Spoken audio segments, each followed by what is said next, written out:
On side number 1 of this record, I've explained the strangest secret in the world and how it works. Now, on this side, I want to explain how you can prove to yourself the enormous returns possible in your own life by putting this secret to a practical test. I want you to make a test that will last 30 days. Now, it isn't going to be easy. If you'll give it a good try, it will completely change your life for the better. Back in the 17th century, Sir Isaac Newton, the English mathematician and natural philosopher, gave us some natural laws of physics which apply as much to human beings as they do to the movement of bodies in the universe. Now, one of these laws is that for every action, there is an equal and opposite reaction. Simply stated, as it applies to you and me, it means we can achieve nothing without paying the price. The results of your 30-day experiment will be in direct proportion to the effort you put forth. To be a doctor, you must pay the price of long years of difficult study. To be successful in selling, and remember that each of us succeeds to the extent of his ability to sell, selling our families on our ideas, selling education in schools, selling our children on the advantages of living the good and honest life, selling our associates and employees on the importance of being exceptional people, to, of course, the profession of selling itself. But to be successful in selling our way to the good life, we must be willing to pay the price. Now, what is that price? Well, it's many things. First, it's understanding emotionally, as well as intellectually, that we literally become what we think about, that we must control our thoughts if we're to control our lives. It's understanding fully that, as ye sow, so shall ye reap. Secondly, it's cutting away all the fetters from the mind and permitting it to soar as it was divinely designed to do. It's the realization that your limitations are self-imposed, and that the opportunities for you today are enormous beyond belief. It's rising above narrow-minded pettiness and prejudice. Thirdly, to use all your courage to force yourself to think positively on your own problem, to set a definite and clearly defined goal for yourself, to let your marvelous mind think about your goal from all possible angles, to let your imagination speculate freely upon many different possible solutions, to refuse to believe there are any circumstances sufficiently strong to defeat you in the accomplishment of your purpose, to act promptly and decisively when your course is clear, and to keep constantly aware of the fact that you are, at this moment, standing in the middle of your own acre of diamonds, as Russell Conwell used to point out. Fourth, save at least 10% of what you earn. It's also remembering that no matter what your present job, it has enormous possibilities if you're willing to pay the price. Now let's just go over the important points in the price each of us must pay to achieve the wonderful life that can be ours. It is, of course, worth any price. 1, you will become what you think about. 2, remember the word imagination. Let your mind soar. 3, courage. Concentrate on your goal every day. 4, save 10% of what you earn. And action. Ideas are worthless unless we act on them. Now I'll try to outline the 30-day test I want you to make. Now keep in mind that you have nothing to lose by making this test, and everything you could possibly want to gain. There are 2 things that may be said of everyone. Each of us wants something, and each of us is afraid of something. I want you to write on a card what it is you want more than anything else. It may be more money. Perhaps you'd like to double your income or make a specific amount of money. It may be a beautiful home. It may be success at your job. It may be a particular position in life. It could be a more harmonious family. Each of us wants something. Write down on your card specifically what it is that you want. Make sure it's a single goal and clearly defined. You needn't show it to anyone, but carry it with you so that you can look at it several times a day. Think about it in a cheerful, relaxed, positive way each morning when you get up, and immediately you have something to work for, something to get out of bed for, something to live for. Look at it every chance you get during the day and just before going to bed at night. As you look at it, remember that you must become what you think about, and since you're thinking about your goal, you realize that soon it will be yours. In fact, it's yours really the moment you write it down and begin to think about it. Look at the abundance all around you as you go about your daily business. You have as much right to this abundance as any other living creature. It's yours for the asking. Now we come to the difficult part. Difficult because it means the formation of what is probably a brand new habit, and new habits are not easily formed. Once formed, however, it'll follow you for the rest of your life. Stop thinking about what it is you fear. Each time a fearful or negative thought comes into your consciousness, replace it with a mental picture of your positive and worthwhile goal. There will come times when you will feel like giving up. It's easier for a human being to think negatively than positively. That's why only 5% are successful. You must begin now to place yourself in that group. For 30 days, you must take control of your mind. It will think only about what you permit it to think. Each day for this 30-day test, do more than you have to do. In addition to maintaining a cheerful, positive outlook, give of yourself more than you've ever done before. Do this knowing that your returns in life must be in direct proportion to what you give. The moment you decide on a goal to work toward, you're immediately a successful person. You're then in that rare and successful category of people who know where they're going. Out of every 100 people, you belong to the top 5. Don't concern yourself too much with how you're going to achieve your goal. Leave that completely to a power greater than yourself. All you have to do is know where you're going. The answers will come to you of their own accord. Remember these words from the Sermon on the Mount, and remember them well. Keep them constantly before you this month of your test. Ask, and it shall be given you. Seek, and ye shall find. Knock, and it shall be opened unto you. For every one that asketh receiveth, and he that seeketh findeth, and to him that knocketh it shall be opened. It's as marvelous and as simple as that. In fact, it's so simple that in our seemingly complicated world it's difficult for an adult to understand that all he needs is a purpose and faith. For 30 days, do your best. If you're a salesman, go at it as you've never done before, not in hectic fashion, but with the calm, cheerful assurance that time well spent will give you the abundance in return you deserve and want.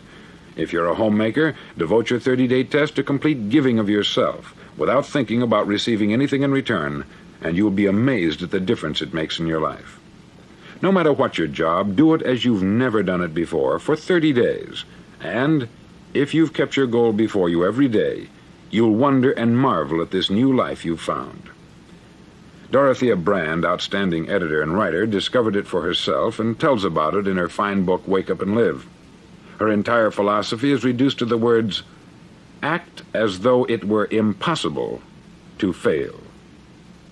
She made her own test with sincerity and faith, and her entire life was changed to one of overwhelming success. Now you make your test for 30 full days. Don't start your test until you've made up your mind to stick with it. You see, by being persistent, you're demonstrating faith. Persistence is simply another word for faith. If you didn't have faith, you would never persist. If you should fail during your first 30 days, by that I mean suddenly find yourself overwhelmed by negative thoughts, you've got to start over again from that point and go 30 more days. Gradually, your new habit will form until you find yourself one of that wonderful minority to whom virtually nothing is impossible. Don't forget the card. It's vitally important as you begin this new way of living. On one side of the card, write your goal, whatever it may be. On the other side, write the words we've quoted from the Sermon on the Mount. Ask, and it shall be given you. Seek, and ye shall find. Knock, and it shall be opened unto you. In your spare time during your test period, read books that will help you. Inspirational books like the Bible, Dorothea Brand's Wake Up and Live, The Magic of Believing by Claude Bristol, Think and Grow Rich by Napoleon Hill, and other books that instruct and inspire. Nothing great was ever accomplished without inspiration. See that during these crucial first 30 days, your own inspiration is kept at a peak. Above all, don't worry. Worry brings fear, and fear is crippling. The only thing that can cause you to worry during your test is trying to do it all yourself. Know that all you have to do is hold your goal before you. Everything else will take care of itself. Remember also to keep calm and cheerful.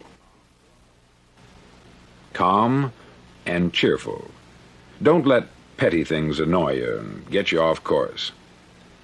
Now, since making this test is difficult, some may say, well, why should I bother? Well, look at the alternative. No one wants to be a failure. No one really wants to be a mediocre individual. No one wants a life constantly filled with worry, fear, and frustration. Therefore, remember that you must reap that which you sow. If you sow negative thoughts, your life will be filled with negative things. If you sow positive thoughts, your life will be cheerful, successful, and positive. Now, gradually, you will have a tendency to forget what you've heard on this record. Play it often. Keep reminding yourself of what you must do to form this new habit. Gather your whole family about and listen to what's been said here at regular intervals. You know, most men will tell you that they want to make money without understanding the law. The only people who make money work in the mint. The rest of us must earn money. This is what causes those who keep looking for something for nothing or a free ride to fail in life. The only way to earn money is by providing people with services or products which are needed and useful. We exchange our product or service for the other man's money. Therefore, the law is that our financial return will be in direct proportion to our service. Success is not the result of making money. Making money is the result of success. And success is in direct proportion to our service. Most people have this law backwards. They believe that you're successful if you earn a lot of money. The truth is that you can only earn money after you're successful. It's like the story of the man who sat in front of the stove and said to it, "Give me heat, and then I'll add the wood." How many men and women do you know, or do you suppose there are today, who take the same attitude toward life? There are millions. We've got to put the fuel in before we can expect heat. Likewise, we've got to be of service first before we can expect money. Don't concern yourself with the money. Be of service. Build, work, dream, create. Do this, and you'll find there's no limit to the prosperity and abundance that will come to you. Prosperity is founded upon a law of mutual exchange. Any person who contributes to prosperity must prosper in turn himself. Sometimes the return will not come from those you serve, but it must come to you from someplace, for that is the law. For every action, there is an equal and opposite reaction. As you go daily through your 30-day test period, remember that your success will always be measured by the quality and quantity of service you render, and money is a yardstick for measuring this service. No man can get rich himself unless he enriches others. There are no exceptions to a law. You can drive down any street in America and from your car estimate the service that's being rendered by the people living on that street. Had you ever thought of this yardstick before? It's interesting. Some, like ministers and priests and other devoted people, measure their returns in the realm of the spiritual, but again, their returns are equal to their service. Once this law is fully understood, any thinking person can tell his own fortune. If he wants more, he must be of more service to those from whom he receives his return. If he wants less, he has only to reduce this service. This is the price you must pay for what you want. If you believe you can enrich yourself by deluding others, you can only end by deluding yourself. It may take some time, but just as surely as you breathe, you'll get back what you put out. Don't ever make the mistake of thinking you can avert this. It's impossible. The prisons and the streets where the lonely walk are filled with people who tried to make new laws just for themselves. We may avoid the laws of man, but there are greater laws that cannot be broken. An outstanding medical doctor recently pointed out 6 steps that will help you realize success. 1. Set yourself a definite goal. 2. Quit running yourself down. 3.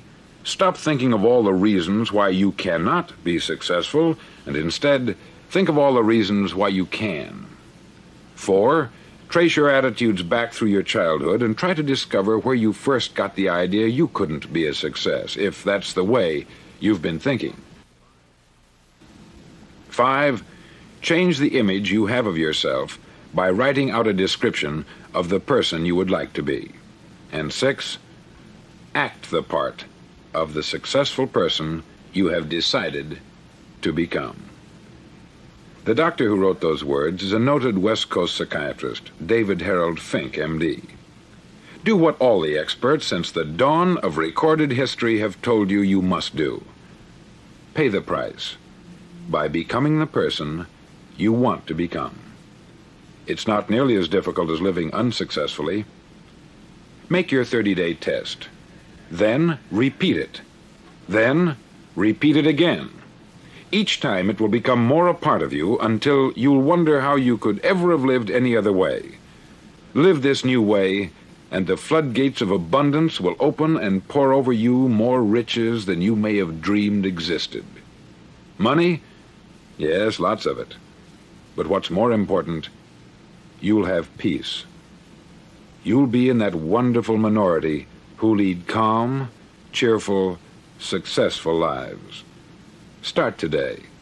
You have nothing to lose, but you have a life